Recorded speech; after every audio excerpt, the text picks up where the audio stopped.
they say I'm halfway through my life. I'm mid-30s, so everything is enhanced now. I know I'm coming to a round where I'm just a grown man, and I've gotten so grounded, my foundation so strong with God, that I can see the world for what it really is. It's evil. So when it comes back to him saying, what is common to man? What's common to man is their weakness to their flesh when it comes to looking at women, to fantasizing about women, having the love of money and it being his God, selfishness, egotistical. Is that how you say it? If not, I'm a C student, forgive me.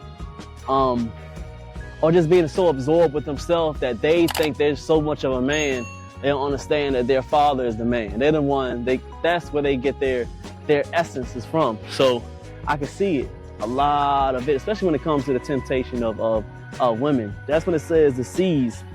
He says what is common to man. So that's when I see when he means what's common to man. The second part is, and God is faithful, which he is. He will not let you be tempted beyond what you can bear. So that's similar to a verse I heard was kind of like, he would not put you under anything that you cannot bear. And I believe that's true. God knows everything. He knows what's going on. He knows what the deal is. But